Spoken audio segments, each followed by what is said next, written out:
Welcome to Channel 17, the Town of Colonie Government Channel.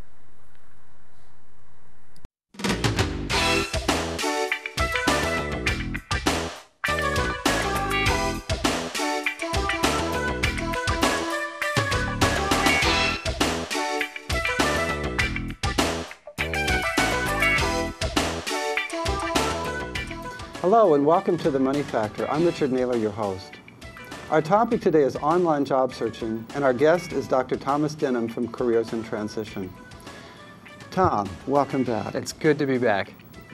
This is a topic that you have talked to me about before, and some people focus on online job searching as if it was their lifeline to the future. Well, you know, we're so interconnected now with technology that we've forgotten really the other techniques in job searching, networking being the #1 job search strategy. So our natural tendency is to hate our job, and then what we do is we go to the internet and start going to some of the job sites there and posting our resume and looking for opportunities. Nothing wrong with that, but I would advise our viewers to only do that between 5 to 10% of their time and spend the rest of their time networking. So that's not a lot. It's not a lot of time, but that's what we spend most of our time doing, is on the internet or going to the classifieds. I guess it's natural. I would think that people have different personalities, of course, and some people are very comfortable on the internet. They're used to it. They spend their day on it, and so they'd like to do everything with it. And other people are a little more, well, I guess they're phobic of the internet. They don't even know how to do email. There's a lot of things that we can do with the internet in terms of our job search. Again, the way that most people are doing it is they're going to monster.com or Hot Jobs or Career Builder, they're posting a resume, and then they're looking at opportunities. Many times they're not interested in the opportunities that are out there, and they get frustrated. I have many clients that come and see me in my private practice that say, I am so frustrated by doing an internet job search. And most of the time they're not doing it properly, or they're spending most of their time doing that. Now I will mention that networking is the #1 job search strategy. It is the most time consuming and the most work, but it does work, or as I would say, networking beats not working. That's true. We talked about networking on a previous show. That's right, we did. And so we can always show that again. But I wanted to have a show on online job searching because while it's 5 to 10%, as you say, I didn't know that, if it's only that much. But it's still something that people really need to know about. I want to have a show on networking instead, though. Well, let's have a blend. Okay. Okay, so how can we have a blend of networking plus internet job searching? So the first thing that somebody should know is when you're doing a job search, you have to get focused. We've talked before about the 3 stages of career development: self-assessment, career exploration, and then job search. So if you don't know what you want, you have to go back into self-assessment and find out what are the top 3 to 5 jobs I'm looking for, and find out really where you're going. If people don't know that, an internet job search is very frustrating because they're just scattered and they're all over the place and they don't have a strategic approach. So that's the first thing I would advise the viewers to do is to stay focused. Let's say they're interested in hotel administration or hospitality or something like that, or so do they go to monster.com? They could go to monster.com. Okay. There are probably some specialty sites that just deal with that particular field. That's why you want to get focused. There are some fields that, like civil engineering, computer technology, healthcare, social work. So again, it goes back to defining what you want and prioritizing. Some of those specialty fields are great. One of the issues that people do find with the internet job search is they will go and search for job opportunities, but they're national. Sometimes you can do a localized search. The problem from the candidate's perspective with an internet job search is as soon as you post it out there, whether it's through the classifieds or through the internet, you have so much more competition. That's why 80% of jobs are never advertised, and that's that hidden job market. Well, that really cuts down on the usefulness of the internet if 80% of the jobs aren't even there. That's right. Now, from an employer standpoint, it's great because they can have on their website, they can have jobs at company.com, and they can post as many opportunities as they want and have resumes and cover letters come through the internet, go into their job bank, and then they can be very selective with who they want to do that, and they can do this all for free. From the candidate's perspective, it goes into this black hole, and they never hear from them again, and then the company doesn't want any phone calls, or there's no contact information. So I really have to be careful. You really have to be careful when it comes to doing your search. Now, you know, we've said you can do it, and you should do it 5 to 10% of the time. So this question may sound a little naive, but I don't think it is. Why should they use the internet at all if 85 to 90%, 95% of the jobs are not there? Well, that's a good question. Let me talk about a positive example. Let's say I wanted to get a job at MapInfo. Okay, so I go to the MapInfo website, and under careers, there's 50 jobs. Let's just say. I can go through very quickly and see the jobs that I like. If we didn't have the internet, I'd have to walk over to MapInfo and go to the Human Resources office and maybe look through a book. And you couldn't do that every day. You couldn't do that every day. It's just not efficient. Right. So if I found a job there that I really liked, I have two options. One, I can go through the front door, or I can go through the back door. So I see the job listing, I print it out, I write a resume and cover letter, and then I give it to my friend who works at MapInfo. Because you've been networking. Because now I've been networking, and he's going to open the door for me, and then he knows the person in Human Resources, so he walks it down the hall and has a 20-minute conversation with the person in Human Resources. Immediately, the resume has gone from the black hole to the top of the stack. So that's the blend of using the networking plus the internet. Sounds good. It is good. Now, we got to go further than that, though. I mean, what we've done so far, we've found a job, we've done a resume, but we really haven't used the internet for what most people think of as a job search. Right. Are there times when people actually put their resume in there and they end up getting a job? Not just 0.5% of the time, but... Well, there's a couple ways that we can use the internet. So what we talked about is one. The other one is, let's say that I get an interview because I applied for the position, my resume and cover letter look great. I can go to the company website and learn about their history. Right. Maybe I'll also go to the Business Review's website and learn about where they were in the news, for example. They may even have a section on their website that says in the news. So I'm using technology and the internet that way. So it's not just posting your resume on the company's website. There are websites that you can post your resume into a resume database. No job seeker should be paying anyone for any of these services. They're typically paid for by the employer. If you go to monster.com, you pay either on a subscription basis or per listing. The employer should be paying for all those the employer kind of things. pays for right. that. Uh-huh. Now, if somebody like me, on my website, people can submit resumes to me, and I will critique them online, and then I'll submit them back to them, and then they can write me a check. That's fine, but that's not. Well, that is using the internet in your job search, but it's not actually technically finding a job that way. But it's expanding our definition and our understanding of what we can do. Yes, it's one more tool in your arsenal.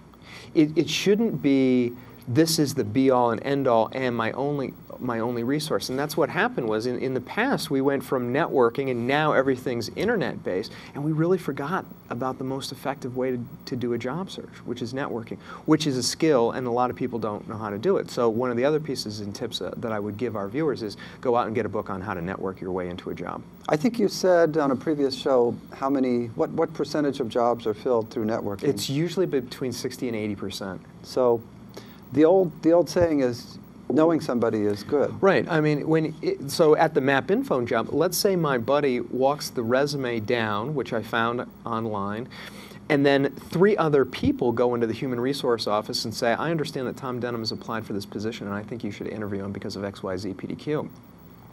well, now I have a lobbying firm in there. Right. They might not hire me. But the goal with the resume and cover letter and this process is to get them on the phone to say, we would like to have you come in for an interview. Right, and then it's up to you. Then it's up to you. Then you use the internet to research the company, and then you're going to go in and develop your interview skills and hopefully get the offer. So it's a tool, but it wasn't, you were using a blend. But most people are they're just using the internet, which I struggle with, and I have many clients who are just so frustrated by that. Do you find that some types of jobs, automation, I think one comes to mind, that if you're an automation company, you probably use automation tools to find people, but are there some jobs would probably be better off doing online than others? For jobs that are in the technical fields or are very specific, probably an online job search would be very beneficial, especially to the company. So if I wanted a C++ programmer, I could go in and do an internet search just on those keywords and probably find somebody. So if a company wants C++, Java, and Fortran or whatever language, they could go in and they can search on those keywords.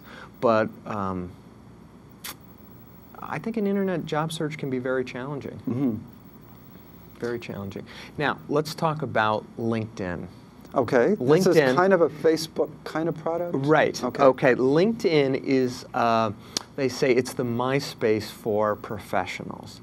So you go into linkedin.com, LinkedIn.com, and you complete a profile. It has your education, your experiences, places that you've worked, that kind of thing. And you go in, and so I have a profile, and you have a profile.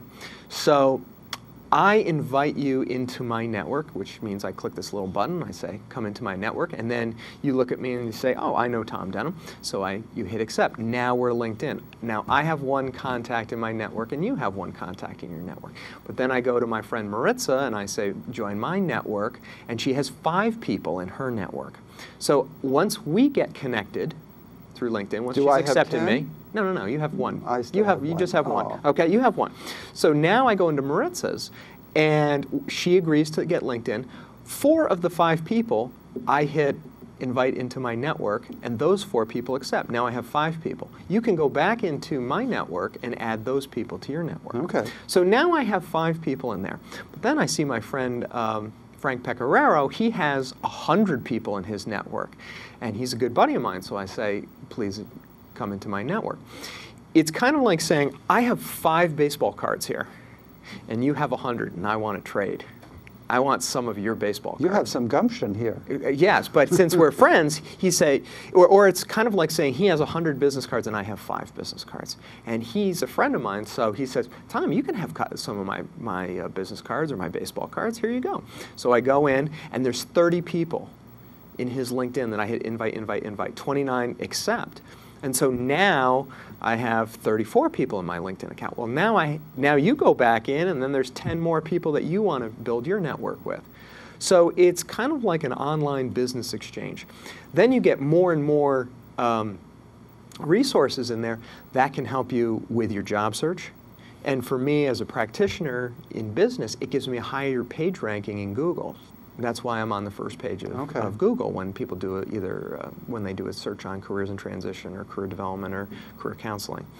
Then I can also look at people's profiles. Where have they worked in the past? Maybe I'm going to use that to do an introduction. Maybe they know somebody at this particular company.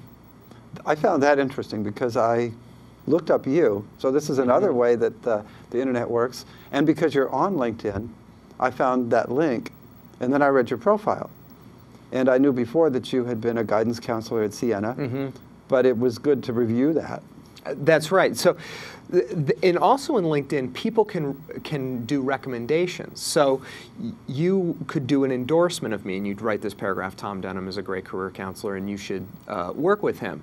And then once I get that, I read it, and then I accept it, it gets published, and then LinkedIn will say, return the favor. And then I will do an endorsement of Richard Naylor. And then when you go in to look at my LinkedIn, you'll see my education, my experience, and then you'll see these endorsements on there, recommendations. Now, how does that help? How does it help? I mean, this is a new thing. I know it's got great potential. Does it definitely work? I've just been validated 9 times. In my LinkedIn, I have 9 people who have validated me and said this is a good person. So when the LinkedIn is like an online resume, you don't have to pay for it. That's true. And people can do a background check. Right. There's also Facebook and MySpace. If you go into my own MySpace account or Facebook, it's all professional. So it's all my business, which again also gives me a higher page ranking. So that's a good segue, and we should start to talk about some digital dirt. Right, because that was the first thing I thought of when you said MySpace, because MySpace is famous for not being professional. So we know that Richard Naylor has a proclivity of going out with his buddies and getting totally wasted and going which is not true, going to strip clubs.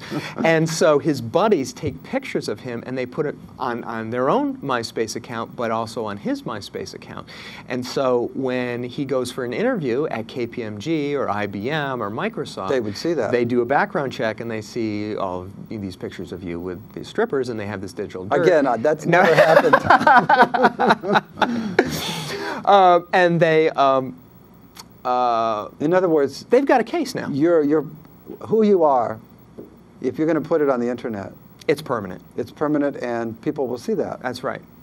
Right. And if you do have that to be very careful. By the way, you'll see library, yes, and that's yes. about it. I was joking, but unfortunately, many of the college students are acting inappropriately, and they don't know the consequences that are going to happen senior year. That's right. I mean, they go out and they get drunk, or they go to Cancun, and they're in these suggestive positions and doing stupid things, and then they wonder why they're not getting an interview later on in the process. Right. So images, everything. That's right. As we've heard on the commercials. Right. So you've got to really, really protect yourself, and you've also got to protect what you say. And so in MySpace, when you have a dialogue box here, and if people are using profanities and inappropriate language or things that might not be appealing to an interview, you've got to be careful about that. Right. It's just the same as I would advise students in terms of their voicemail. I mean, you should have a professional voicemail message on your cell phone instead of saying, "Hey, dude, leave a message," which is not going to get very far. Yeah, and your resume that you post online should be totally professional, just as if you had handed it to... That's right. Now, here's another way we can use the internet IBM. on the job search. You know, certainly there are a lot of good books on internet job searching. We have one here that we're going to talk about today. But another way is you could build your own website. So on my website, careersandtransitionllc.com, I have a bio. Now we're talking about a person looking for a job. Person looking for a job, richardnaylor.com. He has his resume on there. So that could be linked up to search engine optimization and get some higher page rankings. So you don't have to wait to put your resume on someone else's site. No, you could have it on your own site. It would be sort of like having a portable resume. So, of course, that's only one format. That's only one format. So, but a lot of people don't think about it that way. So if you went to an interview, you didn't have your resume, you could say, I do have it on my website. Right, and then you just give them a link or put it on your business card. You could put the link right on your business card. Right. That's another way of doing it. So that's a good idea, too. These are some different ways of looking at the internet job searching. But now, I just want to go in. You said dirt. You know, that's one thing. You have to be careful of your own image. I worry sometimes that people might get into scams. All over the place, when you go on the internet, you see people trying to capture your dollars. I was looking at a national park site, and it was called .net, a national park site. Well, the federal government doesn't use .net, they use .gov. And yet it sounded exactly like a legitimate site. So how can people know that where they go and they post their resume is... You have to be very careful. Just as employers have to be careful with you, because you could be fabricating your resume or stretching it. So you really shouldn't just go into some website, give them money. Well, you shouldn't give them money at all. I wouldn't give them money at all. And you have to do your research on these companies. Right. Most jobs are filled within a commuting radius. The internet can sometimes be useful if you're doing a long-distance job search. In the past, it was very difficult to do a job search in California. You either had to get the classifieds or you had to know somebody out there. Now with the internet, you can do a job search and find opportunities. The only problem is when you send them a resume and cover letter and it's got a New York address, they're probably not going to think that's an advantage. Although maybe you say you're trying to relocate. Maybe you're trying to be closer to your family or something. That's right. You would probably have to say that in the first paragraph. Right. Again, if you have family out there, if they can walk the resume down to the department, that's going to have a little bit more weight. So one should keep reminding ourselves that it's person to person. Ultimately, that's what happens. So you have an internet job listing, you apply, then there's a phone call, then there's an interview, then there's a second interview, then there's an offer. And so there's a long way from over here to over here. Not online. Right. So with networking, you can skip from here over to here faster. Right. And that's really the way to go. The best way to run a small business is through referrals and networking, and the best way to do a job search is through networking. Did I say that networking was the #1 job search strategy? About 10 times. That's okay, because I think it's harder. Mm-hmm. And so people would rather do what's easier thing. It's so much easier to do an internet job search in your pajamas on a Saturday night than it is to go out and network. People don't have time. If you are working 40, 50, or 60 hours a week, you don't have time to network, let alone go out on interviews. So sometimes people are trapped in positions and they can't get out to network. Now you mentioned companies. I was just thinking associations. Professional associations typically have job listings on their website, but professional associations are also very good for networking too. So for example, I'm in the Capital Region Human Resource Association, and I go to their meetings once a month, and then you're talking to human resource professionals that might have some opportunities.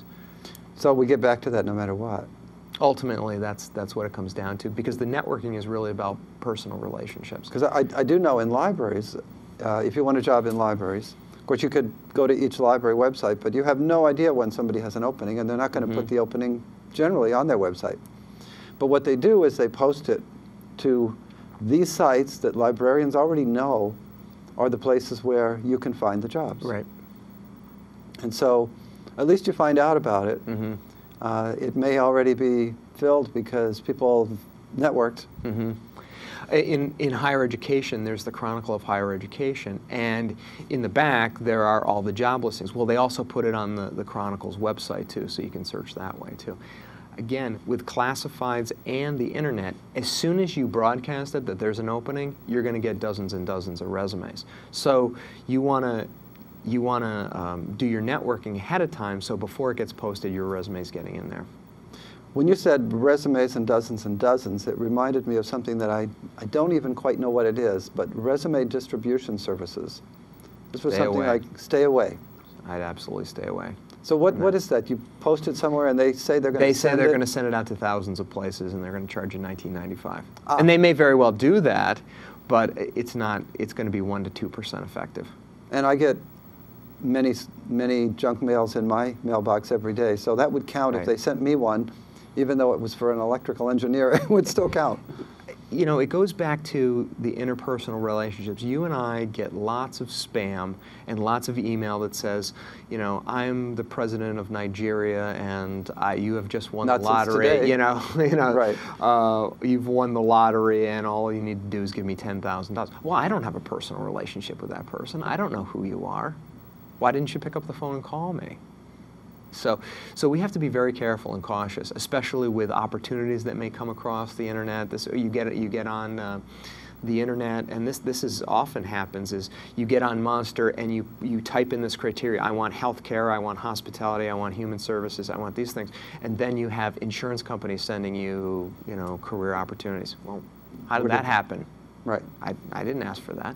And that's a science. Anybody who's purchased from Amazon.com knows that they analyze every purchase, just like Walmart started doing years ago with their barcodes and tying it to your credit card, so that you're going to get an offer the next time you log on for something similar. Yeah.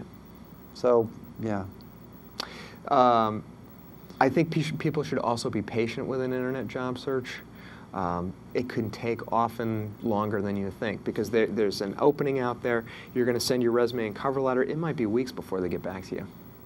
And you would think that this would be fast because this is online. You would think, yes, you would. you would think. Now, employers also, we think of all the people who would apply for a job, but what is a good way for an employer to use the internet to find? I think it would be great for an employer because they're going to cast out they're going to have this one opportunity, and everyone in the world could potentially apply to it. So they're going to get a bigger candidate pool. Well, let's say I was opening a restaurant on the corner of Albany Shaker and Wolf Road. Is there something I could do on the internet that would help me attract applicants? Well, I would put something on my website, first of all. I would have career opportunities on my website, and I would post a job description. Which means you need a website. Which means you need a website, and hopefully an just employer is going to have a website. So that would be one thing I would do. I might use my email address book to email this opportunity to everyone in my address book. Do you know of 3 people that you would like to see apply? So that's another way to use the internet in a job search that people might not know about. I also might go into my LinkedIn and tell my 254 contacts that there's this opening. Do you know of somebody that you can refer to me? So that would be using technology and the internet to get a referral. And that would be the blend of the internet and the networking. Right. And would you send your job to anything like monster.com, or would that be if you want to pay big bucks. Oh, it is big bucks. Oh, it's big bucks for an employer to have something posted on there. People used to go, and I'll tie this in, people used to go to the classifieds, the Sunday classifieds. Right. They're still looked at a lot. Do that. But I think we're finding that newspapers are putting a lot of their jobs also online. See, when you buy a classified ad, it will also go on their website. It may go on their website if you pay an additional fee. Some newspapers, there's no additional fee, but then other newspapers will charge an additional fee. It's just one more way the newspapers can make some more money. Well, the more useful it is, the more likely probably that they can charge for it. But that's an interesting thing. Now, is there an advantage of looking at the newspaper, or should you be looking at both? You should be looking at both. Okay. 5 to 10% of the time. 5% of the time, right, yeah. Just to see maybe what they're offering and what the salaries are. Right. A college career center could be another way you could use the internet. College career centers put many job listings for both students and alumni. Now, would that be for an employer or for the? Could be for an employer, could be for a candidate. Okay. So if I was looking for if I'm MapInfo and I'm looking for an intern, I send my resume, I send my position to the Siena College Career Center. If I'm looking for a full-time job, I send my resume, I send my position there, and it doesn't cost me anything to do that. Then if I'm an alum, I'm going to go to the website and see what kind of opportunities that they So one have. needs to remember these possibilities if you're... Most people are not thinking this way. Right. Yeah. So that's why a good book on internet job searching may prompt them to think about how the many ways you can do your job search. This book is my favorite. It's Internet Your Way to a New Job. How to really find a job online, and it's written by my friend Allison Doyle, who is at the Skidmore College Career Center, and she is also with About.com. She does the job search career development work for them, and it's a really small book, which is great. There are Bibles out there that are about that big with internet job searching and lots of listings, but this is 110 pages, and it's written really easily, easy to understand. It gives the basics, gives a strategy. It's down to earth, and so we'll put that on the screen. Okay, great. I've looked. This is a library, right? So I thought we should have quite a few books on that, but there's not. You know, there are a lot of large books that tell you, okay, here are internet sites, but they go out of date pretty quickly. That's the problem with these. I think this is a good book because it's a strategy. Unfortunately, books like this, have a half-life. Within 5 years, it will need to be updated. That's what we found. And you remember the age where you'd have to write http://www. I mean, we don't even write the www anymore. Yeah, it still works now. Yeah. Right. So that's the problem with the internet, and some of the articles that I've written on job searching are outdated now because things have changed. Electronic resumes. If you submit a resume to a potential employer, they typically they may scan it, or if you send a hard copy, they may scan it into their database. And we used to teach students a whole way of writing resumes that would be scanner friendly, but the scanning technology has changed so much that you could send your grandmother's handwriting and it would pick it up. Okay. So we don't teach that anymore. We just say just send a regular resume. People are sending resumes as an attachment on their email. Cover letters, I think, are shorter. They may attach a resume and a cover letter in addition to the email. They may send a resume and then put the cover letter in the body of the email. So all the rules about job searching are really changing. I'm going to try one that maybe hasn't changed. Let's see what you think.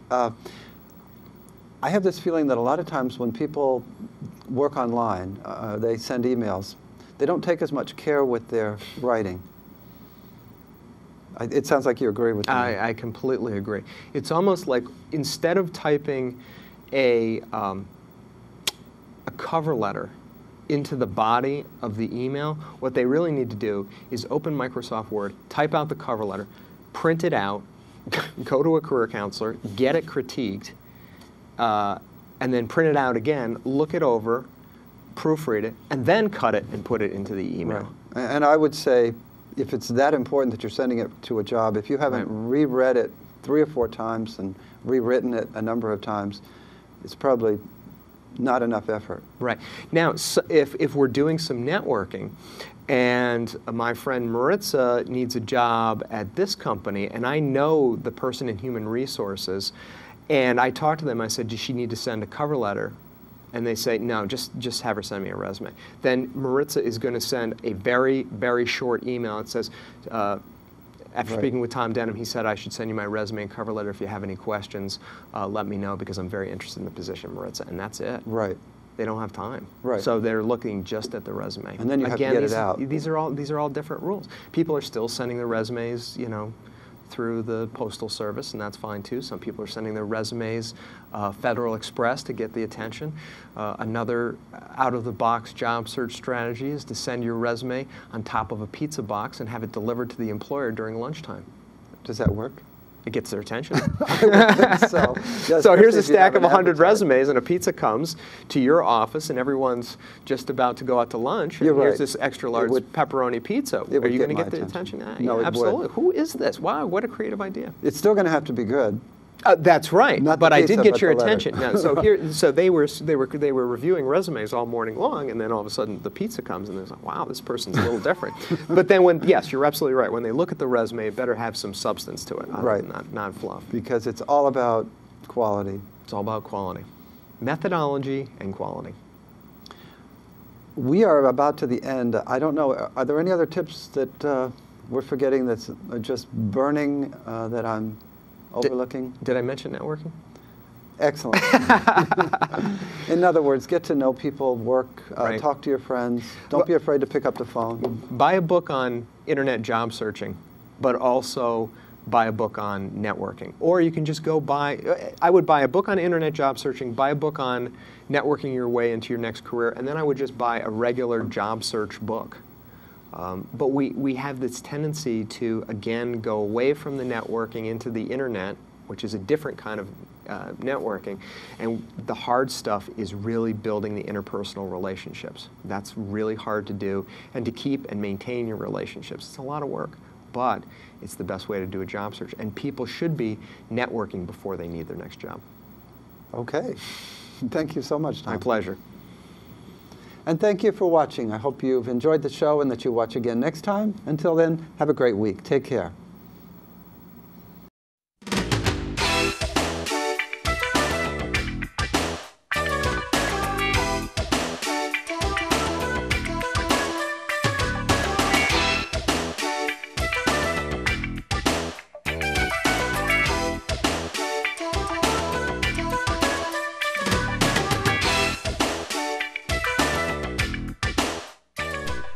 Welcome to Channel 17, the Town of Colonie Government Channel.